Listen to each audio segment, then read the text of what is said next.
दोस्तों, आप सभी का स्वागत है एबीसी कोचिंग यूट्यूब चैनल में। आज के इस वीडियो में क्लास 10 सब्जेक्ट साइंस यानी कि विज्ञान के जैक बोर्ड की तरफ से जारी किए गए मॉडल सेट 3 का जो है ऑब्जेक्टिव सह उत्तर भी देखने वाले हैं, जो कि आप सभी के लिए काफ़ी इंपॉर्टेंट है। तो जितने भी जैक बोर्ड की तरफ से 5 मॉडल सेट जारी किए गए हैं उन सभी को एग्जाम से पहले अच्छे से रिविजन कर लेना, क्योंकि इस बार भी आपको जो है 400 प्लस अंक लाने हैं। 90 प्लस जो है आपको अंक जो है अपनी बोर्ड की परीक्षा में अर्जित करना है। तो दोस्तों देर मत कीजिएगा, समय बहुत ही कम बचा हुआ है और इन बचे हुए समय में आपको बेहतर से बेहतर तैयारी करनी है। जितने भी मॉडल सेट जारी किए गए हैं, जितने भी सैंपल पेपर मैं आप लोगों को दिए हैं, जितने भी सैंपल क्वेश्चन दिए हैं, गेसेस क्वेश्चन दिए हैं, इंपॉर्टेंट क्वेश्चन दिए हैं, उन सभी को आप लोगों को जो है तैयार कर लेना है। क्योंकि दोस्तों उम्मीद है कि आप इस बार भी बोर्ड की परीक्षा में अच्छा नंबर लाओगे और आप हमारी उम्मीद पर खरे उतरोगे। जिस तरीके से आप लोगों की तैयारी मैंने करवाया है, जिस तरीके से आपको जो है सोल्यूशन पे सोल्यूशन दे रहा हूँ, इंपॉर्टेंट क्वेश्चन प्रोवाइड करा रहा हूँ, पीडीएफ प्रोवाइड करा रहा हूं, तो इसलिए दोस्तों आप लोग भी अपना जो है कर्तव्य को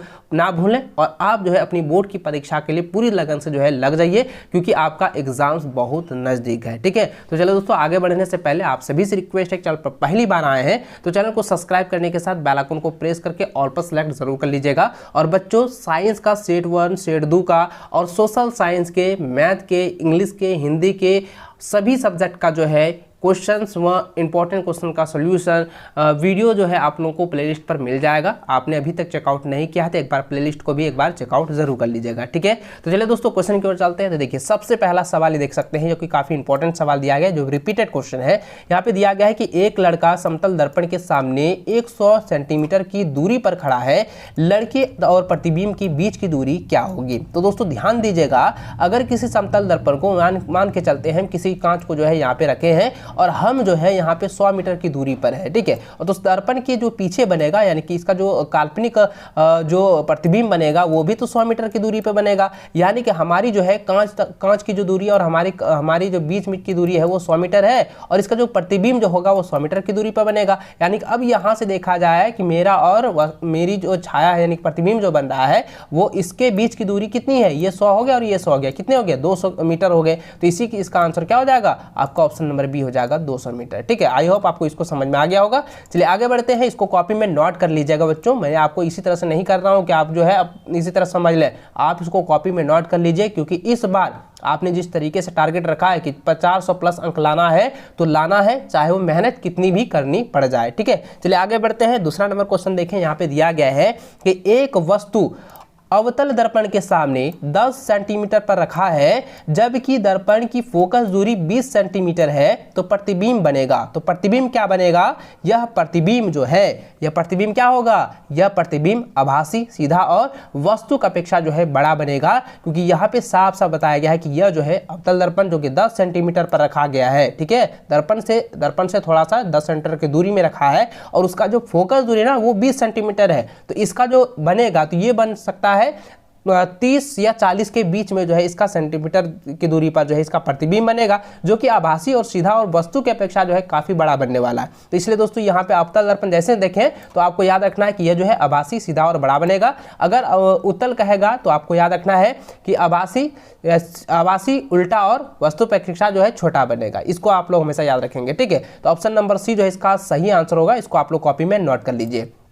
अगला प्रश्न तीसरा नंबर दिया है कि किस दर्पण की दृष्टि क्षेत्र विस्तृत होता है। तो विस्तृत कब होता है बच्चों, मैंने आपको बताया था कि यह जो होगा अवतल दर्पण में होता है। ठीक है, तो ऑप्शन नंबर सी इसका सही आंसर होगा अवतल। ठीक है, चलिए क्योंकि यहाँ पे दर्पण पूछा गया है, अगर लेंस कहता तो हम उत्तल लेंस लेते हैं। ठीक है, अगला प्रश्न देखें, यहाँ पे चौथा नंबर दिया गया है कि एक लेंस की क्षमता जो है 2.5 डायोप्टर है, यह लेंस होगा। देखिए यहाँ पे जो है प्लस में पूछा गया है, प्लस 2.5 डायोप्टर। ठीक है, 2.5 जो है डायोप्टर जो है वो प्लस में है, तो यह जो लेंस कौन सी होगी, क्योंकि मैंने आपको बताया था अगर प्लस रहेगा तो उत्तल लेंस लेना है, अगर माइनस रहेगा तो अवतल लेंस लेना है। ठीक है, तो यहाँ पे प्लस दिया गया है तो ये क्या हो जाएगा, ऑप्शन नंबर ए हो जाएगा उत्तल लेंस। ठीक है, इसको आप लोग कॉपी में नोट कर लीजिए। अगला प्रश्न 5वां नंबर दिया है कि किस लेंस का फोकस आभासी होता है, तो इसका आंसर हो जाएगा अवतल लेंस। ठीक है, ऑप्शन ए इसका राइट आंसर होगा। अगला प्रश्न 6ठा नंबर दिया है कि वायु से गमन करती प्रकाश की एक किरण जल में तिरछी प्रवेश करती है, प्रकाश किरण होगी। तो प्रकाश की किरण जो है यह क्या होगा बच्चों, यह आपको यहाँ पे मैंने बताया था कि अगर जल में, सिर्फ जो है जल में कर रहा है ठीक है, यहाँ पे जल में अगर करता है तो अभिलंब से जो है वो दूर हटेगा, और वायु में करेगा तो वो अभिलंब की ओर जो है झुकेगी। तो यहाँ पे जो ऑप्शन क्या हो जाएगा, ऑप्शन नंबर यहाँ पे बी हो जाएगा। ठीक है, बी जो है इसका राइट आंसर होगा, अभिलंब से दूर हटेगी। अगला प्रश्न देखें, यहाँ पे दिया गया 7वां नंबर कि नेत्र द्वारा रेटिना पर किसी वस्तु का कैसा प्रतिबिंब बनता है, तो ये हो जाएगा वास्तविक और उल्टा प्रतिबिंब बनता है। लेकिन दोस्तों हमारा जो मस्तिष्क है इतना विकसित है, किसी वह जो प्रतिबिंब को जो है सीधा देखने की क्षमता रखती है। ठीक है, यानी किसी भी वस्तु को हम देख लेते हैं तो हमारा जो नेत्र है उसके रेटिना पर उसका जो प्रतिबिंब है वो उल्टा है, वास्तविक है, लेकिन हमारा जो मस्तिष्क है वो कहता है कि यह जो वस्तु है सीधा है और हमारी जो क्षमता है वो सीधा दिखाई देती है। ठीक है, यहाँ पे याद रखेंगे। चलिए आगे प्रश्न देखिए, ऑप्शन नंबर ए इसका जो है राइट आंसर होगा। अगला प्रश्न 8वां नंबर दिया गया है कि पक्षाभि पेशियों के दुर्बल होने से कौन सा दृष्टि दोष उत्पन्न होता है, तो इसका आंसर हो जाएगा इनमें से कोई नहीं। ठीक है, देखिए निकट, दूर और दोनों, इनमें से कोई नहीं होगा, ऑप्शन डी इसका राइट आंसर होगा। ठीक है, अगला प्रश्न 9 नंबर दिया है कि आंख की उत्तल लेंस की वक्रता बदलने में कौन सी मांसपेशी सहायता करती है, तो इसका आंसर हो जाएगा सिलियरी। ठीक है, क्या हो जाएगा, सिलियरी, ऑप्शन नंबर सिलियरी पेशियां जो है मदद करती है। अगला प्रश्न है कि नेत्र के किस भाग में प्रतिबिंब का निर्माण होता है, तो मैंने अभी बताया कि प्रतिबिंब कहाँ पर बनता है बच्चों, प्रतिबिंब जो है वो दृष्टि पटल पर बनता है, यानी कि रेटिना पर बनता है। तो ऑप्शन नंबर ए जो है इसका सही आंसर होगा। अगला प्रश्न है कि विद्युत धारा किस यंत्र से मापा जाता है, तो विद्युत धारा जो है, विद्युत धारा किससे मापा जाता है, ए मीटर से मापा जाता है। ठीक है, और विभवांतर जो है वो वोल्ट मीटर से मापा जाता है। अगर यहाँ पे ये सवाल पूछा जाए कि विद्युत धारा में या विद्युत चालक तार में जो है विभवांतर जो होती है, विभवांतर किस यंत्र से मापा जाता है, तो आपको ये देना है वोल्ट मीटर से। अगर धारा कहेगा तो धारा एम्पियर से मापी जाती है। इसलिए दोस्तों यहाँ पे धारा पूछा गया, इसलिए इसका आंसर हो जाएगा ऑप्शन नंबर बी, एम्पियर। ठीक है, अगला प्रश्न 12 नंबर दिया गया कि प्रतिरोधकता का एसआई मात्रक क्या होता है, तो प्रतिरोधकता का एसआई मात्रक होता है ओम मीटर। ठीक है, याद रखेंगे ऑप्शन ए इसका सही आंसर होगा, ओम मीटर, क्योंकि ओम रहेगा लेकिन उसका जो संकेत रहता है वो मीटर में होता है। ठीक है, याद रखेंगे, इसका सूचित जो है हम लोग मीटर में ही करते हैं। ठीक है, तो ऑप्शन ए इसका राइट आंसर होगा, ओम मीटर। अगला प्रश्न दिया गया है कि चुंबकीय क्षेत्र रेखाएं चुंबक के किस ध्रुव से प्रकट होती है, तो इसका आंसर क्या होगा बच्चों, ऑप्शन नंबर ए हो जाएगा, उत्तरी ध्रुव में। ठीक है, याद रखेंगे। अगला प्रश्न है निम्न में से कौन सा कथन सत्य है, तो इसका आंसर हो जाएगा ऑप्शन नंबर सी हो जाएगा। ठीक है, ऑप्शन नंबर सी होगा, क्योंकि SO4 का जलीय विलयन का रंग जो है नीला होता है, और आगे लिखा है Na2 गैस का रंग भी भूरा होता है। ये दोनों जो है सही है, इसलिए ऑप्शन नंबर सी होगा। ठीक है, याद रखेंगे। अगला प्रश्न देखिए 15 नंबर दिया गया है, चिप्स के पैकेट में विकृत गंधिता से बचने के लिए कौन सी गैस डाली जाती है, तो ये तो आप सभी को पता है कि नाइट्रोजन गैस जो है डाली जाती है। ठीक है, तो ऑप्शन बी इसका सही आंसर होगा। अगला प्रश्न है कि मीथेन का दहन उदाहरण है, मीथेन का दहन का क्या उदाहरण है, मीथेन का दहन का जो उदाहरण है, यानी कि मीथेन का जो जलना है, इसका एक मुख्य उदाहरण है ऊष्माक्षेपी अभिक्रिया का, यानी कि ऊष्माक्षेपी अभिक्रिया के ये जो है मुख्य उदाहरण है जब मीथेन को जलाया जाता है। ठीक है, क्या होता है, ऊष्मा छोड़ती है, उष्मा जो है उत्पन्न होती है, इसलिए इसका आंसर क्या हो जाएगा, ऊष्माक्षेपी अभिक्रिया का। तो ऑप्शन इसका सही आंसर होगा। अगला प्रश्न दिया गया है कि दीवारों पर सफेदी करने के लिए किसका उपयोग किया जाता है, तो दीवारों में सफेदी करने के लिए जो है CaOH2 का जो है प्रयोग किया जाता है। ठीक है, ऑप्शन नंबर बी इसका सही आंसर होगा। अगला प्रश्न 16 नंबर दिया है कि प्राकृतिक सूचक का उदाहरण है, तो प्राकृतिक सूचक का उदाहरण क्या है बच्चों, आप इसे कमेंट में बताएं, क्योंकि मैंने बहुत बार बताया है कि किसी भी प्राकृतिक सूचकों को जो है अगर मान के चलिए वो क्षार है, लवण है, उदासीन है या अम्ल है, यह जब अगर हम जांचते हैं तो सबसे पहले हम किसका प्रयोग करते हैं, लिटमस पत्र का प्रयोग करते हैं। किसका प्रयोग करते हैं, लिटमस पत्र का। ठीक है, तो ऑप्शन बी जो है इसका सही आंसर होगा। प्राकृतिक सूचक का उदाहरण क्या होगा, लिटमस पत्र, ऑप्शन बी। ठीक है, याद रखें।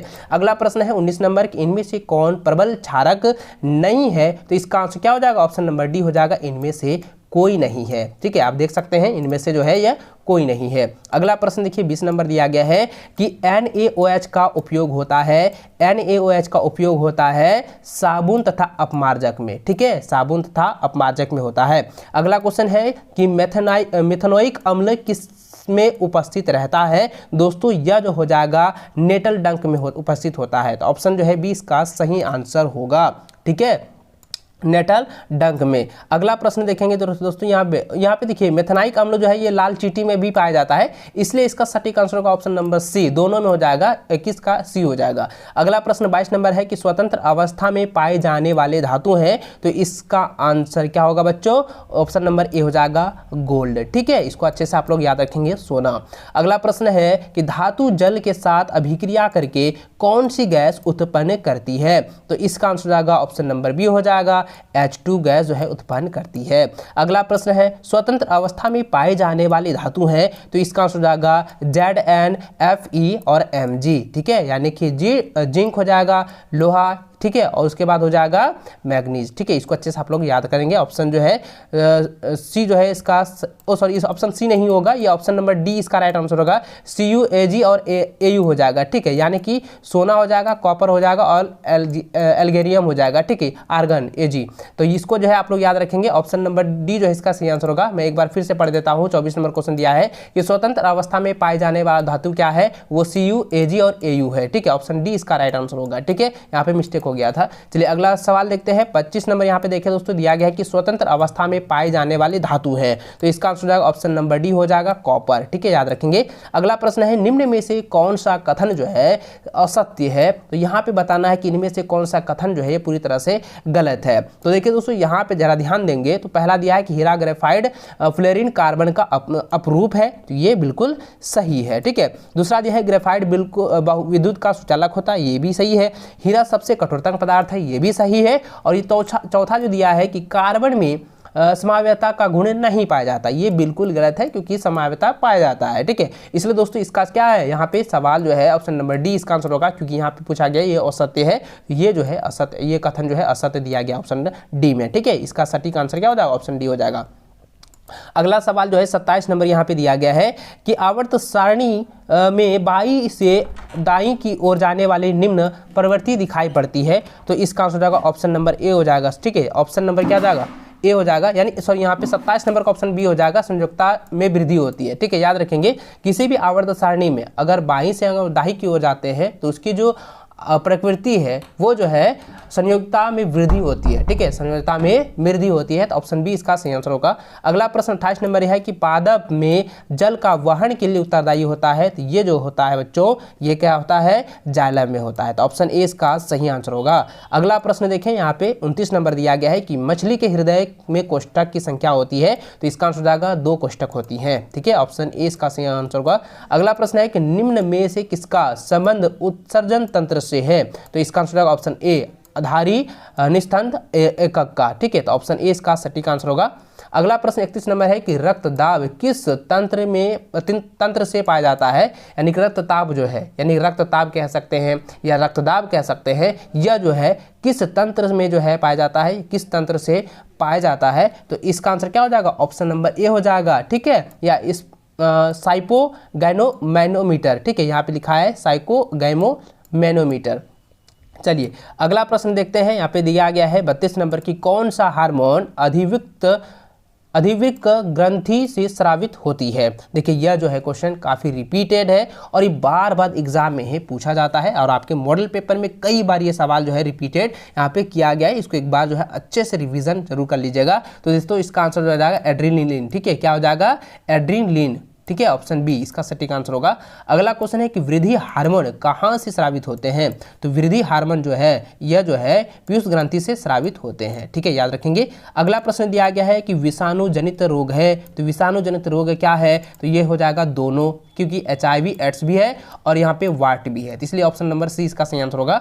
अगला प्रश्न दिया गया है कि प्लेसेंटा का संरचना होती है। प्लेसेंटा की जो संरचना है बच्चों ये किस प्रकार से है, मैंने आपको एक संरचना में आपको बताया था, यह जो है तस्तरी नुमा होता है। ठीक है, यानी तस्तरी नुमा इस तरह से होता है, इस तरह से आप देख सकते हैं, इस तरह से होता है जो कि थोड़ा सा ऐसे करके उभरा हुआ रहता है, तो यहाँ पे जो है इसी प्रकार से जो है तस्तरी नुमा जो है ये संरचना होती है, आप इसको अच्छे से नोट कर लीजिए। अगला प्रश्न 36 नंबर दिया है कि निम्न में से कौन जीवाश्म का उदाहरण है, तो जीवाश्म का उदाहरण क्या है, तो ये हो जाएगा ऑप्शन नंबर डी हो जाएगा, ये सभी जो है जीवाश्म के उदाहरण है। ठीक है, चलिए अगला प्रश्न 37 नंबर दिया है कि निम्न में से कौन बौने पौधे को दर्शाता है, तो ये FF यानी छोटी FF जो है ये बौने पौधे को दर्शाती है। अगला प्रश्न है ग्लोबल वार्मिंग यानी कि वैश्विक उरामन के लिए उत्तरदायी गैस है। तो उत्तरदायी कौन सी गैस है? ये हो जाएगा बच्चों ऑप्शन नंबर डी हो जाएगा, CO2 जो है, ये जो है ग्लोबल वार्मिंग यानी कि ओजोन की क्षय को के लिए जो है ये उत्तरदायी होती है। ठीक है, तो यानी कि आपको याद रखना है carbon dioxide. Option number D इसका सटीक आंसर होगा।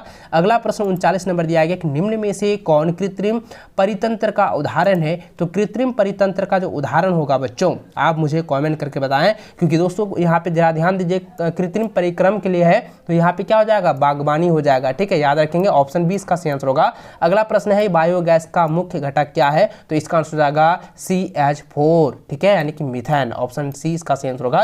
दोस्तों इस सेट का मैंने 40 क्वेश्चन का आपको अच्छे से जो है समझाकर आपको आंसर दिए हैं। अगर वीडियो अच्छी लगे तो वीडियो को लाइक अपने सभी दोस्तों के साथ शेयर करेंगे, और आशा है कि आप जितने भी क्वेश्चंस का आंसर मैं दिया हूं उन सभी को आप लोग अच्छे से रिपीट करेंगे, क्योंकि इस बार भी आपको अच्छा अंक लाना है, अपनी बोर्ड की परीक्षा में टॉपर करना है। चलिए दोस्तों मिलते हैं नेक्स्ट वीडियो में। वीडियो को लाइक और अपने सभी दोस्तों के साथ शेयर करें। चैनल पर पहली बार आए चैनल को सब्सक्राइब जरूर कर लेना।